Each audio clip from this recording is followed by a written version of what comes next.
الحمد لله الواحد القهار العزيز الغفار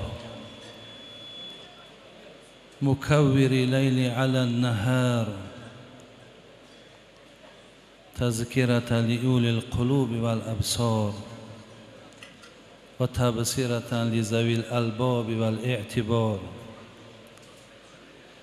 أشهد أن لا إله إلا الله البر الكريم الرؤوف الرحيم،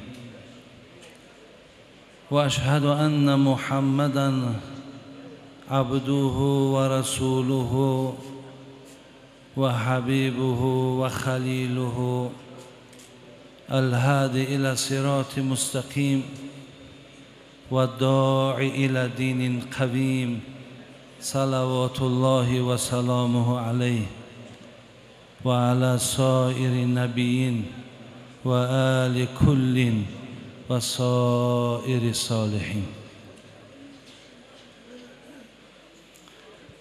السلام علیکم و رحمت الله و برکاته. برادران عزیز، انشاءالله فکر میکنم که از خودم سرکردگی تا همه شما را یک خستگی هم پیدا شدگی هست و در دقیقه های اندک انشاءالله من برای شما یک صحبت میکنیم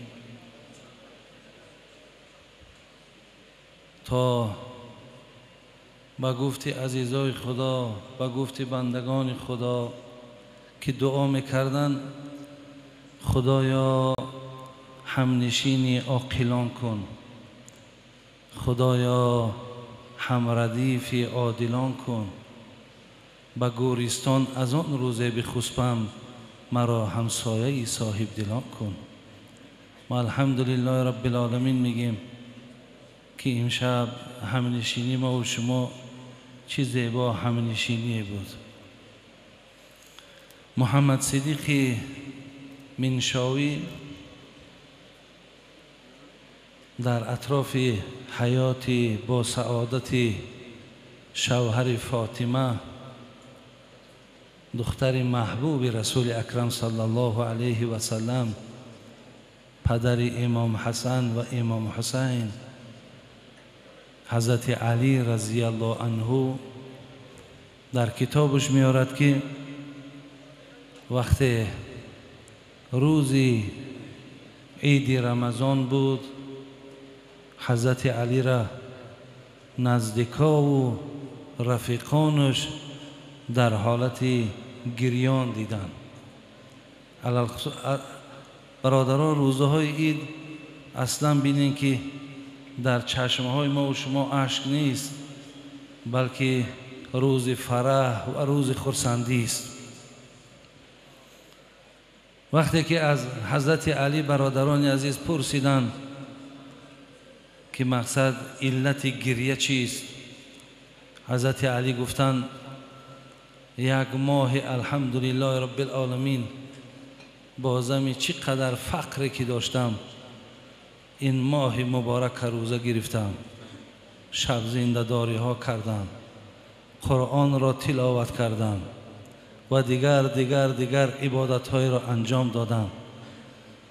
در خیالم این میگذرد که این زحمت های من پیش الله مهربان قبول شده باشد یا نه. زنده ها از برادران عزیز، همه ما هم بعد این قدر بیخوابی هایی که در این ماه مبارک یا خواندن از ورق های بسیار زیبای قرآن و یا از خواندن نماز تراویح، از آمدن 5 وقت به مسجد، از خاتمه این، از قبول این باید ما هم اندیشه داشته باشیم که آیا پروردگار مهربان این را از ما و شما پذیرفته باشد یا نه؟ آیا الله مهربان روز قیامت ما را از صف روزدارانش بلند میکنند یا نه؟ این اندیشه هم باید در ما و شما باشد. برادران عزیز، در حدیث‌های پیامبرمان شب قدر با چندین روایت‌هایی که آمده است در شب‌های طاقی آخری از ماه رمضان شما شب قدر جستجو کنید. وقتی حضرت مادرمان، برادران عزیز، با دقت باشیم برادران عزیز، وقتی زیاد صحبت نمی‌کنیم، ولی این قدم‌های شما و این زحمت‌های شما، من اینجا در آگاهی دارم برادران چقدر از راه‌های دور آمدن، چقدر زحمت‌ها کشیدن، چقدر اخلاص‌ها قطعی آمدن. زین لحاظ این لحظه‌ها بسیار لحظه‌های غنیمت‌اند. حضرت عایشه مادرمان وقتی که این سخن پیامبر را که شنید در شب‌های طاقی از آخر این ماه شب قدر جستجو کنید، مادرمان حضرت عایشه سوال داد: حضرت، مبادایی که اگر ما همین شب یافتیم، بگذار شب 23 بود، 25 بود، 27 بود، خلاص همین شب ما یافتیم، آیا در این شب ما اقول فیها چی گوییم؟ پیامبرمان به حضرت عایشه تعلیم دادند: قولی اللهم انک عفو تحب العفو فاعف عنی. ای عایشه، در این شبی که ما قرار داریم، بگو پروردگارا تو بخشنده ای، خداوندا تو بازم آن که بخشنده ای، با بخشیدن را دوست می داری. الله مهربان سهو و خطای مرا ببخش. این تعلیمات پیامبرمان و مادرمان حضرت عایشه بود.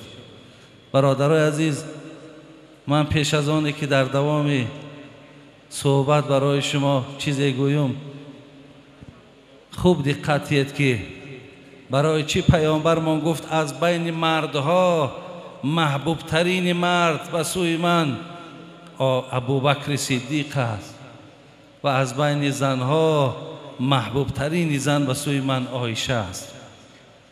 برادرای عزیز، این سؤال عایشه را ببینین از پیغمبر نازنین: آیا زنی که از دین برای تو سوال کنه دوستش نمی‌داری؟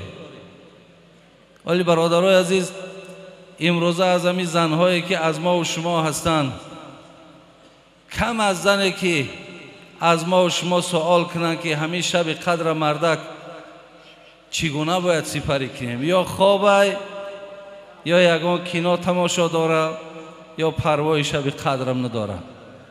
قسمت از این من همه اینها را برادر در نظر ندارم، ولی عایشه محبوب ترین زن پیامبر به خاطر آن بود که وی محبتی در دین داشت، وی پشتیبانی از دین داشت و یک کان حیا بود. حتی بین حدیثی را که حضرت عایشه مادرمان خود روایت میکند که پیامبرمان گو یحشر الناس حفاتا عراتا غرلا، روز قیامت وقتی که شما سر میبردارین، در بدنهاتان لباس ندارین، پایهاتان لوچه، مردها در حالت بلند می شود که حتی ختنه نشده‌اند. عایشه مادرمان این سخن پیامبر را گوش کرد و بعد از آن گفت: الرجال و النساء جمیعا ینظر بعضهم الی بعض، مردها و زنها همه یک جا، اینها یکدیگر را میبینند. برادر عزیز، مادرمان عایشه را خیالش در حیا هست. یعنی ما زنهایی بودیم که در دنیا ما را کسی از مردهای بیگانه ندیده بود، نه آستین کلته ما ندیده بود، نه پایهای لوج ما ندیده بود، نه میانهای باریک ما ندیده بود. آیا روز قیامت ما در نظر اینها نمایان میشه؟ پیامبرمان باز برای دوام این حدیث گفت: الامر اهم من ان ینظر بعضهم الی بعض، عایشه گفت او روز آنقدر روزی سختی هست که انسانی که در پهلوت اگرچه پدرت باشد نمیشناسیش، دیگر با او نظرم نداری، با او اهمیت هم نمیکنی، فقط وانفسی میگوی که خدایا جان من خلاص کن. خلاص برادران عزیز، حقیقتا اگر چی قدر خواهرها و مادرای ما پاک دامن و با حیا باشند، چقدر جامعه ما آزاده ای، چقدر جامعه ما آلفته ای، چقدر جامعه ما نیکی و خیره. خدا رحمت کند محمد اقبال لاهوری را میگفت جهان را خرمی از امهات است، نهادشان امین کائنات است. اگر این نکته را قوم نداند نظام کار و بارش بی ثبات است. شما یقین دانید که همه میگد بر مادرها وابستگی دارند، همه از مادرها وابستگی دارند. اگر این نکته را ما ندانیم برادرای عزیز، ما هیچ وقت آن خیری را که جستجو داریم دریاب کردن نمیتونیم. برادران عزیز، من یک نکته دیگر را میرسانم برای شما، بعدا خدا خواهد دعا میکنیم. نکته ای که من برای شما رسانیدنی بودم: اعوذ بالله من الشیطان الرجیم، انما المؤمنون اخوة فاصلحوا بین اخویکم واتقوا الله لعلكم ترحمون. صدق الله العظیم. برادران عزیز و گرامی، من وقتی آیت می خوانم گمانم همینه که شما معنای آیت میفهمید. انما المؤمنون اخوة. ببین چقدر نام زیبامان ماندن. همه ما و شما یک نام زیبا داریم، امت محمد صلی الله علیه و سلم. هر نفری را که اگر پرسند امتی کی، امت محمد صلی الله علیه و سلم. آیا این عاقلانه هست برادران عزیز که این نام زیبا را ما سزاوار شدیم تا جای دلهای ما پر از رحمت، پر از برادری، پر از همکاری باشد؟ دلهای ما پر از بغض، پر از کینه، پر از حسد است. برادران عزیز، فکر میکنم که حتی برای ما دیر شده است. ما باید در قلبهامان نهال برادری شنانیم. باید قلبهای ما لبریز از برادری باشد. باید که ماها از یک قصه ای که حتی در سوره نمل، در سوره مرچه میگذرد، قالت نملتو، الله مهربان میگد قالت نملتو یا ایها النمل ادخلوا مساکنکم لا یحطمنکم سلیمان و جنوده و هم لا یشعرون. الله مهربان ببینید برادرای عزیز، وقتی حضرت سلیمان همراه عسکراش در وادی مرچه ها داخل شد، میگه مرچه، الله مهربان میگه صدا زد. مرچه چی گفت؟ یا ایها النمل. مرچه های دیگر گفت ای مرچه ها، ادخلوا مساکنکم، در داخل سوراخی هاتون درآیید، لا یحطمنکم سلیمان و جیوشه و هم لا یشعرون، تا سلیمان و عسکران سلیمان شما را پایمال نکنند ناآگاهانه. آنها درک ندارند، شما را نمیبینند تا شما را پایمال نکنند. مفسرای گرامی برادرای عزیز در زیر این میگد این مرچه را ببینید، این مرچه را ببین که برای مرچه های دیگر نگران است و میتونست که با تنهایی خودش در داخل سوراخش درآید، ولی فریاد زد مرچه های دیگر که داخل سوراخی ها شوید تا شما را سنبه های اسب ها پایمال نکند. صاحب تفسیر میگد اگر همین مسئولیتی را که مرچه احساس کرد، اگر امت محمد صلی الله علیه و سلم احساس کنند، اینها اینقدر خسته و پریشان و پراکنده نمیشوند. ولی افسوس برادران عزیز که ماها در غم جان یکدیگر نیستیم. ما در نسبت یکدیگر شاید نگاهی نداشته باشیم. حدیثی را خواندم که ثلاث من کن فیه، در کدام انسان سه چیز باشد برادرای عزیز، سه چیز باشد، لا یغفر الله له سوى ذلك، غیر همین سه چیز را میگه خداوند میبخشد، ولی این سه چیز را میگه الله نمیبخشد. اینها چیا هستند؟ یکم، هر کسی که از دنیا رحلت کند زمانی که همراه او شرک باشد، شرک با خدا آورده باشد و با همین عقیده شرک‌آلود خود دنیا را پدرود گوید، این پیش الله مهربان میگه بخشیده نمی شود. دوم برادرای عزیز، لم یکن ساحرا، دوم کسی که جادوگر نباشد. دوم نفری را که الله مهربان میگه نمیبخشم، این نفر جادوگر است. ولی در این وطنهای ما و شما هم جادوگرها بسیار داریم. حتی از برادرای ما و شما هم با شاید که پیش امونها برای یک حاجت هم که روند، پیامبر گرامی میگو من اتی کاهنا او عرافا فصدقه بما یقول فقد کفر بما انزل علی محمد صلی الله علیه و سلم. کسی پیش یک جادوگر برای یک حاجت می رود یا سخنی او را تصدیق میکند، او با قرآنی که بر محمد نازل شده است کافر شده است. دوم اینا گفت. سیوم گفت ولم یحکر اخی، سیوم گناهی را که خدا نمیبخشد این است که کسی برادر مسلمانش را تحقیر میکند.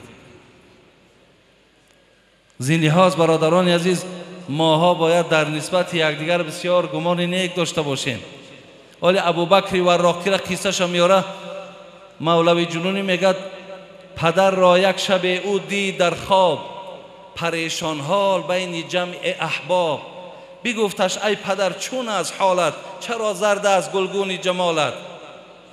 پدرش وقتی در قبر ماند، آخی پدری سرشاگرد بود، پدری آدمی با تقوا بود، پدری همه کارش ای ترس خدا بود. وقتی در خواب دید که چهرش زرد، دید بسیار ناراحت، از پدرش سوال کرد. پدرش در جواب بگفتش صعب شد کار ای جگربند، همان دم که جدا شد بند از بند. وقتی که شما مرا ترک کردین رفتین، کارم بچم بسیار مشکل شد. مشکلش چی بود؟ ندای شد چی آوردی به درگاه، چی داری از عبادت توشه ای را؟ بگفتم 60 حج کردم خدایا، نماز و صوم و تقوا، زود و تقوا. جواب آمد نشد این جمله مقبول، بیار لایق ترین شایسته محصول. وقتی گفتم 60 حج کردم پروردگارا، نماز خواندم، روزه داشتم، ای ترس تو مقصد یک قدمی بیجا نماندم، میگه جوابی آمد که اینها نزد خدا قبول نشیدن، با چی داری؟ بلرزیدم به خود زان وهم چندان، شکست از زلزله سرهای دندان. از ترس میگه دندان به دندان زدم، دندان هم شکست. ندای شد که روز یاد داری، گرفتی خارک از رهگذاری.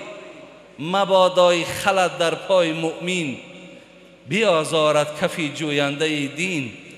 پذیرفته شدی زان نیک نیت، بکردیم جای تو در قصر جنت.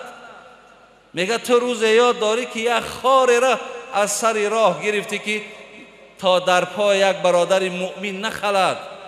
همین عمل تو گفت برای ما بسیار خوش آمد و ما به خاطر این عمل نیکت ترا در قصرهای جنت جا کردیم. ما حدیثی مشهور هم داریم، لقد رأیت رجلا یتقلب فی الجنه فی شجرة قطعها من ظهر الطریق کان توزی المسلمین. مردی را در جنت دیدن که همه امکانیت داره در درون جنت، همه شرایط دادگیان. میگه پیامبر گرامی پرسید این کی باشد؟ گفتن یک نفری بود که یک نوده درختی که مردم آزار میداد همون را پاره کرد، دور کرد. خداوند همه امکانیت برای این مرد داد. عرضت علی اعمال امتی حسنها و سیئها فوجدت فی مساوی اعمالها النخاعة تکون فی المسجد لا تدفن. پیامبر میگه شب معراج اعمال امتام، بدیها و نیکیهاشون پیش چشمم عرضه شد.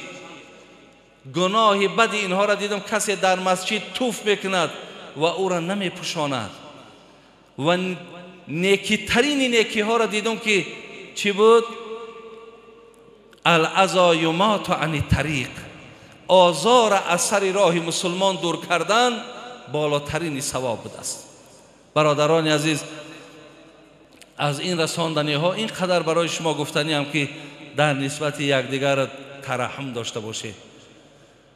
بر نسبت برادراتان همیشه گمان نیک داشته باشید. ابو مسلم خولانی را حکایه میکنن، میگه میخواست از راه گذرد که در جاش توقف کرد، ایستاد. گفتن حضرت چرا نمیگذری؟ گفت در اونجا یک توده مردم ایستادگی است. قاعده سنت همینه که آدم طاقه گذار، آدم طاقه باید جماعت سلام تیاد. حاضر من اگر گذرم اونها را سلام تیم، اونها سلام مرا جواب نگردانند و همه اونها در من سببگار گناهگار شدن اونها میشم. بگذار در همین جا میستم تا پراکنده شدن همون قوم. یعنی نمیخواهم که به خاطر من اونها گناهگار شوند. چی گمانهای نیک داشتن برادرای عزیز. زین لحاظ نمازم الحمدلله نعمت های، روزه هم نعمت های، ولی برادری و یکدیگر احترام کردنم این بسیار یک گویم داغی روزه برای ما و شما. الله مهربان در بین همه ما و شما الفت و محبت زیاد بگردانه و در گرد این موضوع بسیار گفتنی ها هست، ولی انشاءالله گفتی عزیزای خدا یک نکته بس است اگر شعور است، ورنه چو چراغ پیش کور است. انشاءالله برای انسانی که اهل فهم باشد همین آیتی که مؤمن برادر مؤمن است برای ما و شما کفایت میکند. در حق یکدیگر بدبین نباشیم، بدخواه نباشیم. یکدیگر ها را گفتی استاد ما که در بین ما و شما همین خبرکشی به حد رواج شده. خداتون ایق خار ذلیل نکنین، اینقدر خداتون ناکس و نالایق نکنین و در نسبت یکدیگرتان دائم گمانهای خوب داشته باشین و همیشه پشتیبانی کنین. از پشت یکدیگر دائم دعای خیر کنین. خواهی که تو را رتبه ابرار رسد، مپسند که کس رازی تو آزار رسد. خواهی که پل صراط آسان گذری، آزار دل هیچ مسلمان مطلب. خداوند عاقبت همه ما به خیر، ایمان ها با سلامت نگه داره. این ساعت هایی که الحمدلله دامله ها نوبت به نوبت برای ما و شما گفته گذاشتن، خدای مهربان توفیق عمل کردنش بر ما و شما نصیب بگرداند. خواجه حافظ می گفت چنان زندگانی کن تو اندر جهان که گر مرده باشی نگویند که مرد. همچنان زندگی که نامت به نیکی باقی مانه.